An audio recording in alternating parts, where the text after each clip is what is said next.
The translation argument is a fairly contemporary argument in favor of realism about abstract universals.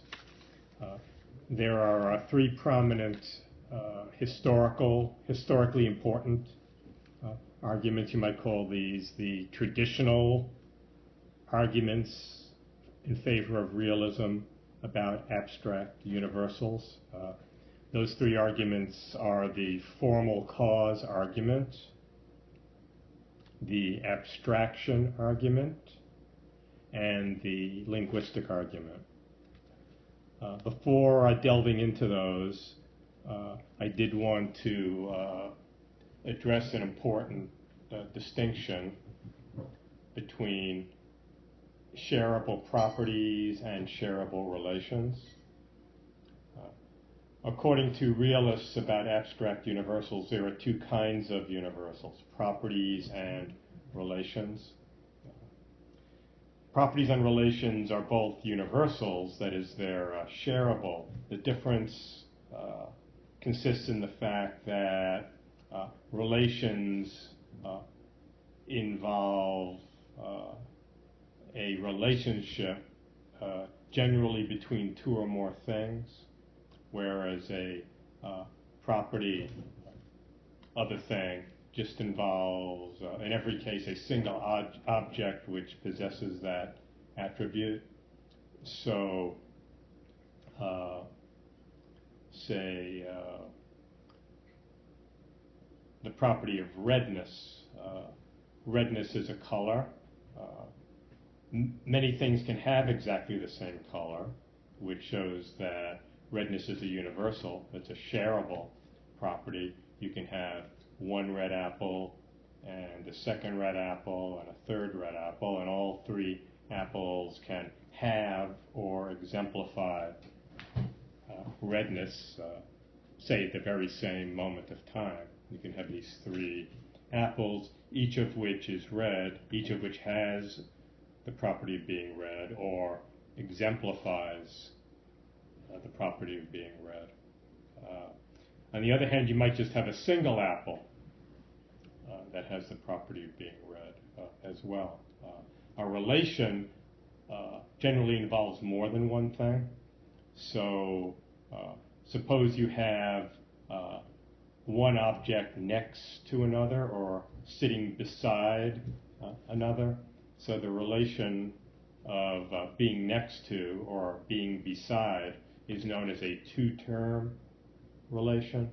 It's a relation which requires at least two objects, one of which is next to the other, or which are next to each other, in order for the relation to be exemplified. It's still shareable because you might have multiple pairs of objects such that the members of each pair are next to each other, and so there are many instances of the relation of being beside or being next to. So you might have this dog being next to this cat, this kangaroo being next to that platypus, and this horse over here being next to this cow over there. So you would have three separate instances of the relation of being beside or being next to, showing that that relation is a universal, a shareable attribute. But it's not a property. A property just requires one thing to have that property. Relations essentially involve a relationship.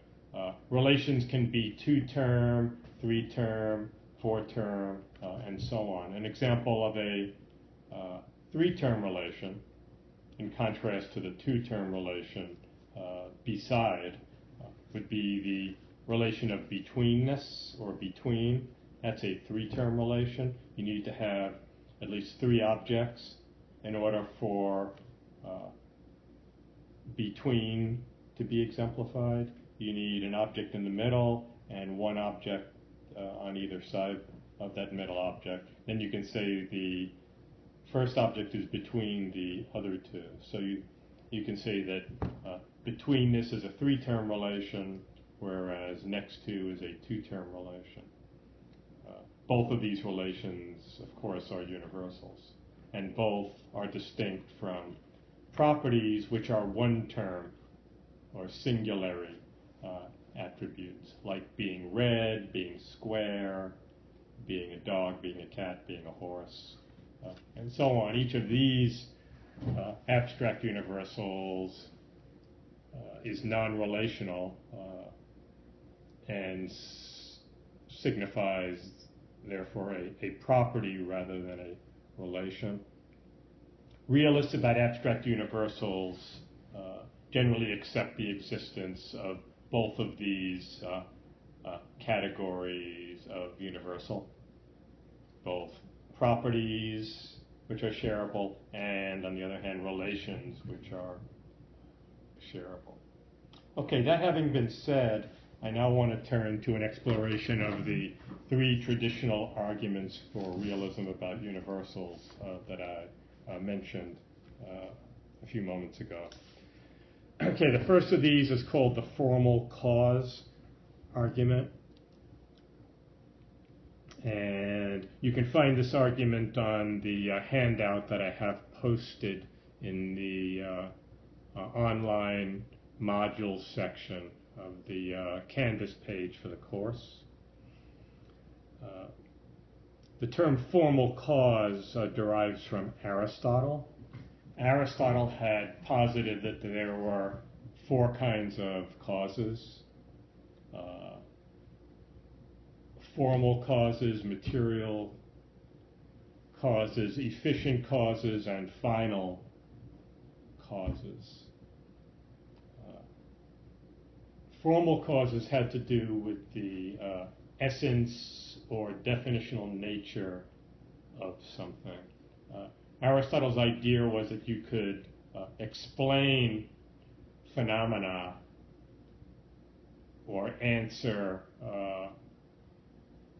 why questions that call for an explanation by referencing different kinds of causes or explanations of those phenomena. And he said there were those four types. The formal cause, as I said, had to do with the essence or definition of something. So, for example, if you saw an eclipse, you might ask, why is there an eclipse? Say a solar eclipse. One way of answering that is by referencing the very nature, essence, or definition of an eclipse. You might say there's an eclipse because the moon is in between the sun and the earth. And of course, the moon is blocking or occluding light from the sun, so the sun would appear dark because the moon is in between the earth and the sun. But that's the very definition or nature of an eclipse, or at least of a solar eclipse. You could define a solar eclipse as the moon's being interposed between the sun and the earth. So that was the formal cause, or the formal explanation.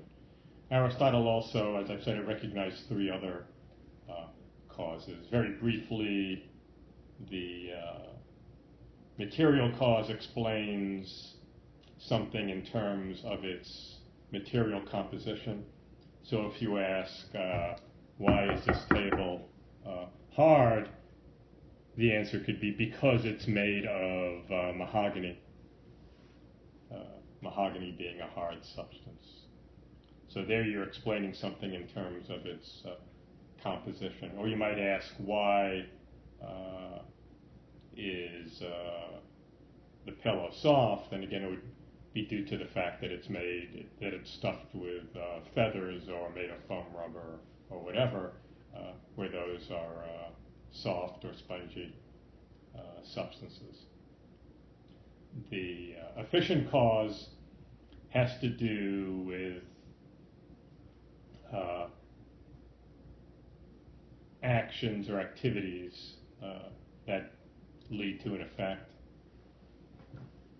So this more or less corresponds to one of the most common types of cause that we reference to explain phenomena in everyday life nowadays. So if you ask, why is the match burning, the answer could be because it was struck. So it's when one change or activity leads to an effect.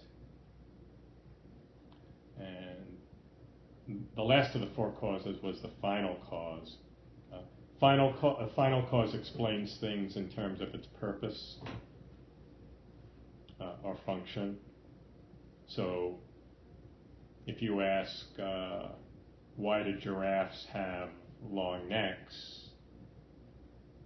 Aristotle would say because of the purpose of having a long neck, which is to enable giraffes to get the tasty kinds of leaves that they find extremely nourishing to eat. They're very high up on trees, so they need very long necks to reach their sources of food and sustenance.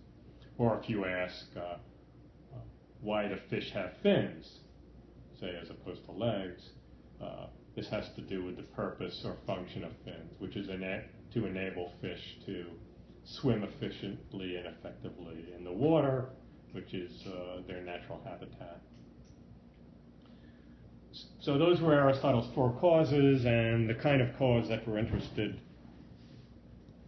in this argument is the very first, the formal cause, which has to do with the nature, essence, or definition of something. So let's have a look at the formal cause, argument for realism about universals.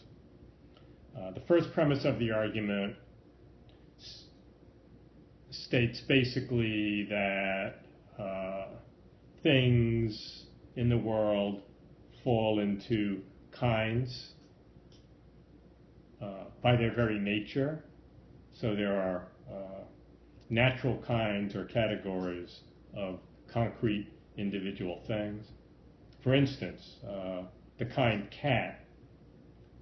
From our observations of the world, we've ascertained, say, that Morris is a cat, Garfield is a cat, Felix is a cat, and so on and so on and so on. So are all these cats in the world. So there's this kind of thing, cats, and Morris, Felix, Garfield, and many others are examples of things that fall into these kinds by their very nature.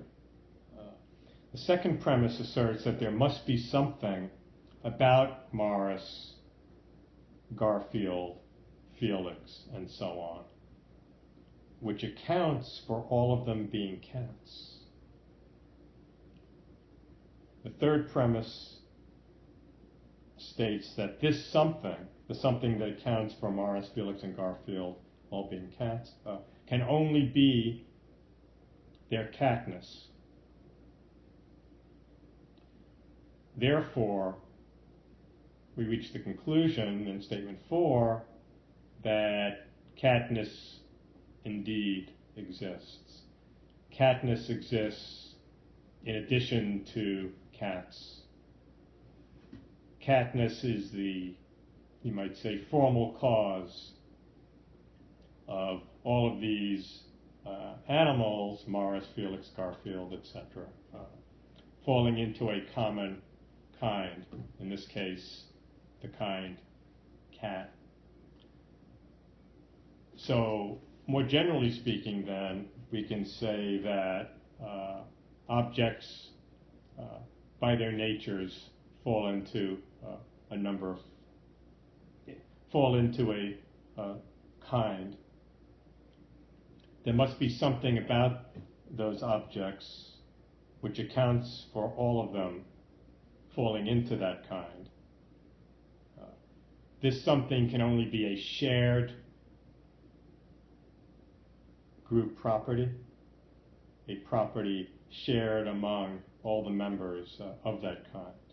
Therefore, there are shared properties or abstract universals.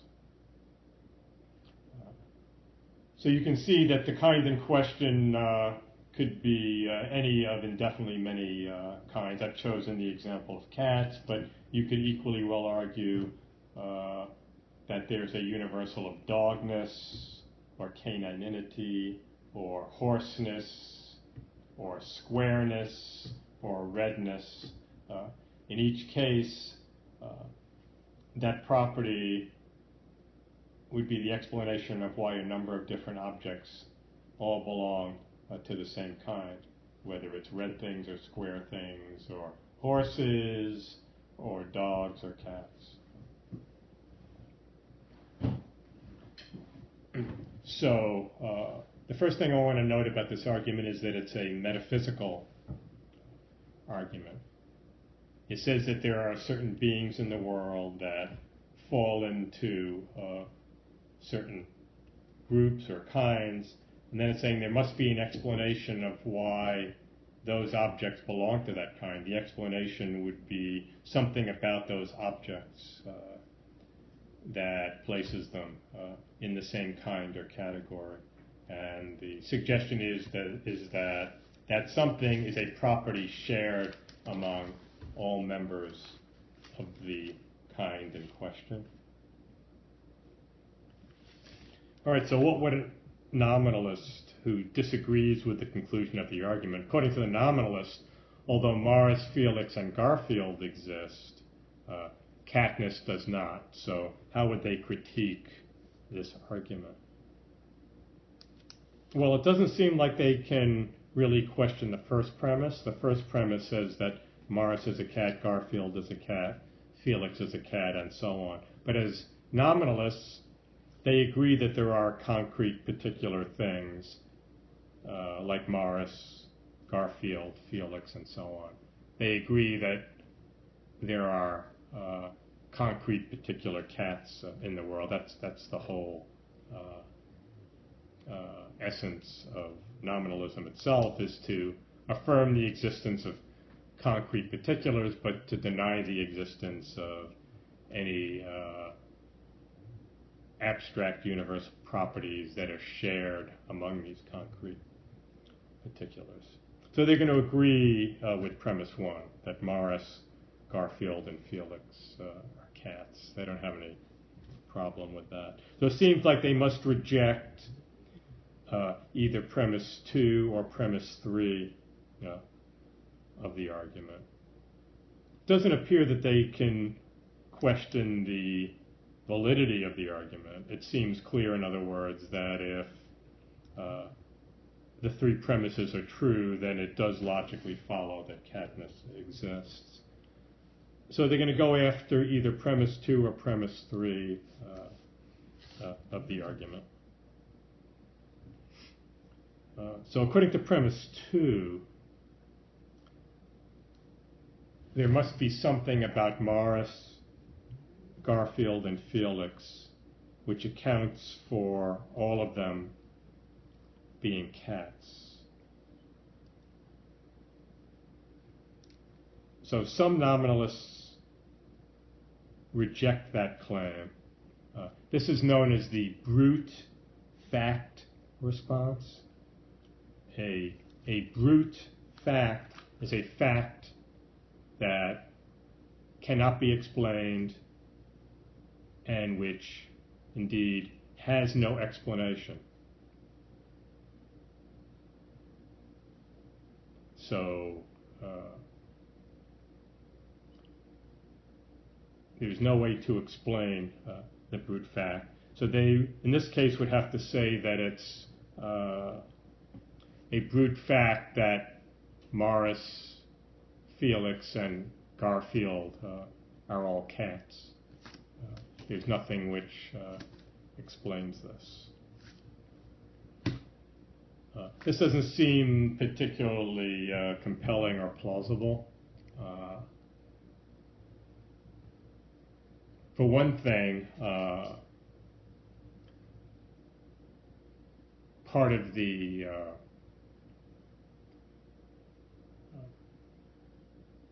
basic scientific or philosophical approach to the world is to seek out explanations of phenomena. We don't normally start out by saying that there's no explanation for some phenomenon or fact that we observe. Science seeks out explanations for phenomena. If Morris, Felix, and Garfield are cats, then it would seem plausible that there'd be some explanation of that fact. On the other side, suppose you have three things that don't belong to the same kind. Say a shoe, a cat, and a baseball. It seems like these things don't belong to the same kind because of some differences between them. And we can explain the fact that they don't belong to the same kind in terms of these differences between them. Turning that around, then it seems plausible that when three things do belong to the same kind, it's because of some factors about them that are the same. It seems that Morris, Felix, and Garfield have something in common. In their case, which implies that they all belong to the same kind, and that the baseball, the shoe, and the third object have dissimilarities, which lead us to conclude that they don't belong to the same kind. So, doesn't seem on the face of it plausible to say that it's simply a brute fact that Morris, Garfield, and Felix are all cats. They seem to have some kind of commonality among them that could help us understand why, and therefore explain why they all belong to the same kind. So let's put that brute fact response to the side for the moment and proceed on the assumption that there's going to be an explanation of why this furry thing, and this furry thing are all cats. So then the question would be, what is that common factor that makes them all cats? According to premise 3 of the formal cause argument, this something can only be their catness. So the idea is that they share a quality. That quality is a quality such that if something has it, then what has it must be a cat. In other words, anything that has catness thereby must be a cat. Morris has catness, Felix has catness, and Garfield has catness. So each of them would have to be a cat. This would then explain why Morris, Felix, and Garfield are all cats. It would be because each of them has catness, and anything that has catness must be a cat. Therefore, since all three share that property of catness or felininity, we've explained why all three of them and any others that have that property are cats. So that's the realist explanation of what makes Morris, Felix, and Garfield all cats. They share a group property. Can the nominalists come up with a theory that would explain why Morris, Felix, and Garfield and others are all cats, which does not require the assumption that there are shareable properties or attributes? Okay, well, one attempt is known as the verbal definition theory.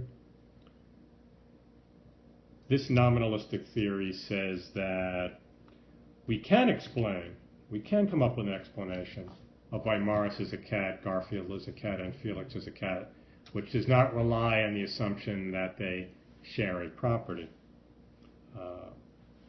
According to this argument, there's a verbal definition, a definition in English of the word cat. So according to this theory, you can define a cat, say, as a four-legged, furry, carnivorous animal that purrs and loves tuna fish. So, that verbal definition, according to them, would be necessary and sufficient for something's being a cat. And then we would say that Morris satisfies that verbal definition, Garfield satisfies that verbal definition, and Felix satisfies that verbal definition. By satisfying that definition, that would make Morris a cat, Garfield a cat, and Felix a cat, and likewise for any other felines. Each feline would satisfy that verbal definition of being, quote unquote, a furry, four-legged animal, right, that purrs, eats tuna fish, and so on. So through the verbal definition theory, the nominalists could say, well, there is something about Morris, Felix, and Garfield which accounts for all of them being cats, but it's not that they share catness, it's that each of them satisfies this verbal definition of being a cat, or some verbal definition along those lines. Okay, so here we have, at any rate, an attempted response to the formal cause argument. So will that stand up? Well, I guess the main problem with it is the question of whether the verbal definition is actually necessary and sufficient for being a cat. If we apply the Socratic method to defining what a cat is, it would seem that we could come up with counterexamples to the verbal definition that was given, or to any likely expansions or revisions of that definition. So could you have, say, a cat which isn't four-legged and furry and such that it likes tuna fish and purrs and so on? Well, it would seem like you could. There might be a cat that, for whatever reason, isn't able to purr, or doesn't like tuna fish, or was only born with 3 legs, or which wasn't furry like a hairless cat. So it looks like the conditions stated are not all necessary conditions for being a cat. Nor does it seem that the conditions are necessarily sufficient either. It seems like it would be possible to have some animal that met all those conditions but clearly wasn't a cat. it might be some kind of other animal that happens to be furry and have 4 legs and like tuna fish and purrs and so on. Maybe like a fox or a mongoose or something could satisfy all those conditions. So it seems like the definition would have to become far more complicated for it to have any chance of working. And the question is, can the nominalist actually come up with a necessary and sufficient condition which defines verbally what it is to be a cat? Highly questionable when you consider that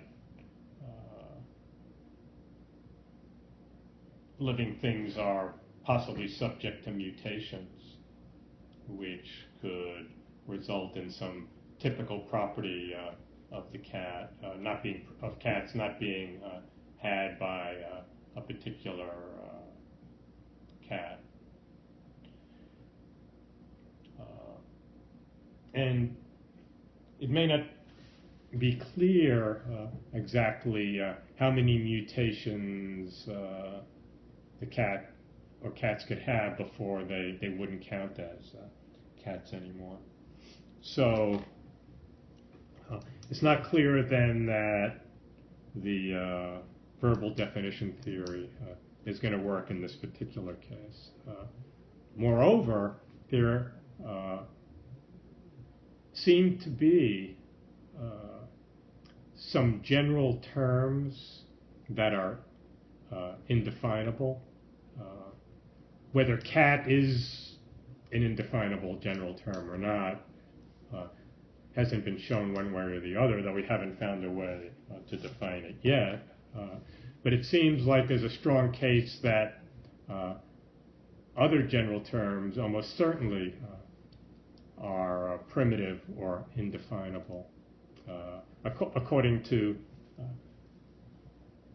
most empiricists, the basic shareable qualities of sense data would fall into that category. These would be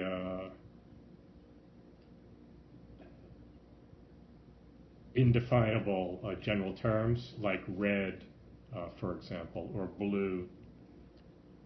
It doesn't seem possible, as we've discussed on other occasions, to give a verbal definition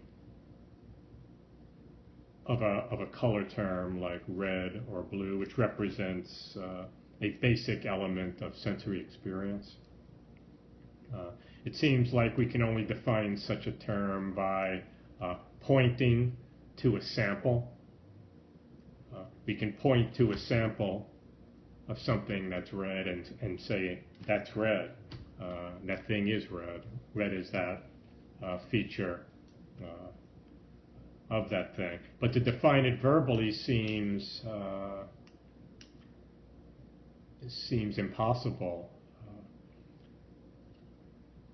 If a person were congenitally blind, that is born blind, no verbal definition could convey to them the meaning of the word red. They could never understand what sighted people mean by red, no matter what definition verbally you gave them. They lack that ability to point to a directly experienced sample of red and learn the meaning of the word that way. You might think that you could define red in terms of a certain wavelength of light, but of course that wouldn't fill the bill either. A person who never experienced red, even when told that red is a certain specific wavelength of light, say, they would still have no inkling of what red looked like without the ability to actually directly experience that quality. So it seems like these terms can only be understood or defined through direct experience of the quality, not through any so-called verbal definition of the quality. It's also false, by the way, that all samples of red require a certain wavelength of light. If you consider the fact that you can see red as a result of tactile stimulation of your eyeball, like when you rub your eyes, you might see the color red, even though you're completely in the dark and there is no wavelength of light. Or in the case of dreams at night, you might dream of red and have the experience of that color without the presence of any such wavelengths of light. Now, with respect to these indefinable general terms, then, there could not be a verbal definition, then, of the indefinable general term, like red. So if you had an argument like, this apple is red, this second apple is red, this third apple is red, there must be something about these apples, the first, the second, the third, and so on, which accounts for all of them being red. This something can only be their redness, therefore redness exists. There's this indefinable, shareable universal property of redness. We had that argument. We couldn't object that the something that makes each of these apples red is some verbal definition of red, since there is no way to define it. It just must be known through direct acquaintance. Right, so this leads us now to a second possible nominalist response to the argument. According to the second response, which I'll call the causal theory, according to the causal theory, there is something about Morris, Felix, and Garfield which accounts for all of them being cats. It's neither a shareable property nor a verbal definition. It's a causal relation. The idea here is that what makes Morris a cat are the facts of its parentage. So Morris is a cat because he was begat by cats.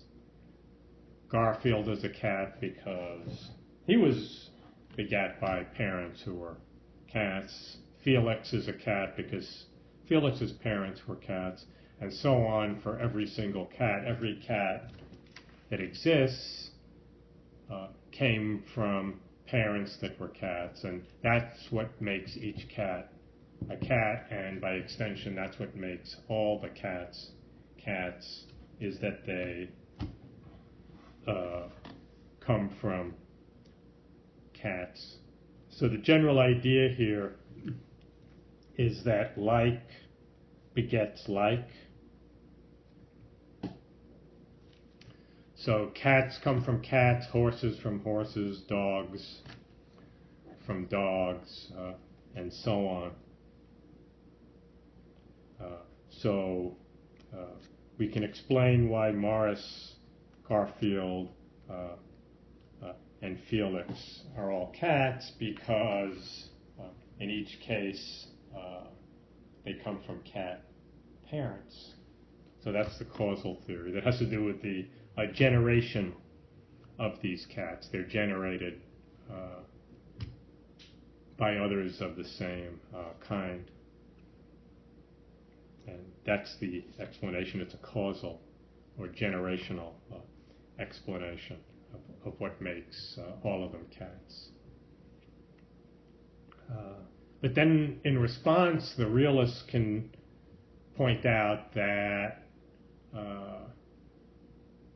if we take the bigger group consisting of the 3 original cats plus the parents of them, and ask why that bigger group of cats are all cats, will have to be driven back to a prior generation. So each of the first 3 cats had parents who were cats, and each of those parental cats had parents that were cats, and back and back and back and back. So this would lead to an infinite regress of cats. That seems highly implausible, that cats would go back infinitely in the history of the universe. There seem to be 2 main theories about cats. There's a theory of biological science, which says basically that cats evolved, that you can go back however many generations you choose, and you'll have more and more and more cats, but at some point cats evolved from earlier creatures that were not cats through a process of evolution. So according to that theory, there would be some first cat, the first cat that was recognizably a cat through the process of evolution, evolving from other creatures that weren't cats.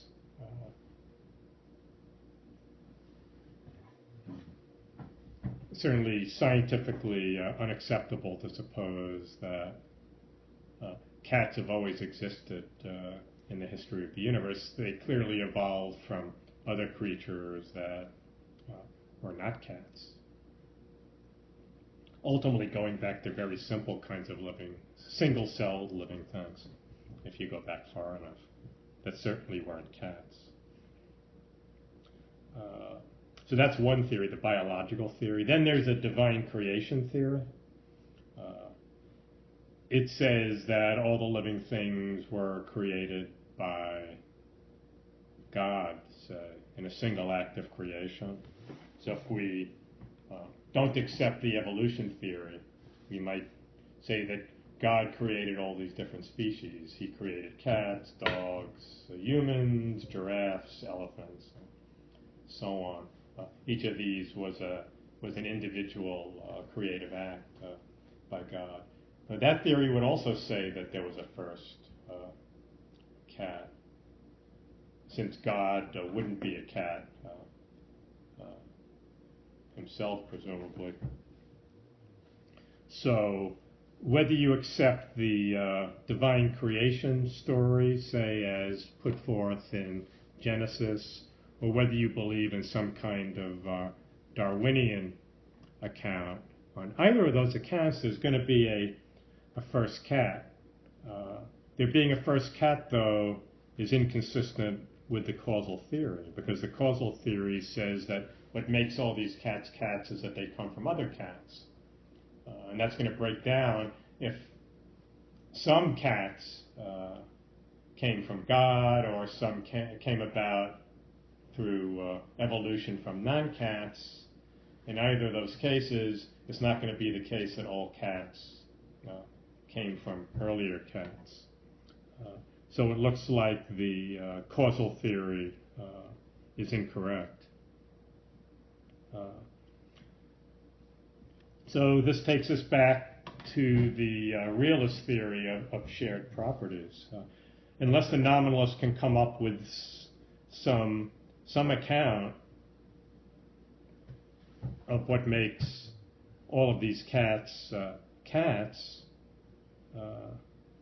it looks like the realist explanation might be best.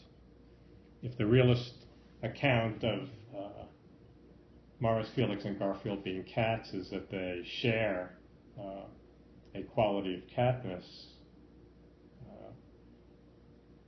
then it appears plausible that catness exists. I repeat, the nominalist would have to come up with some other account. or claim that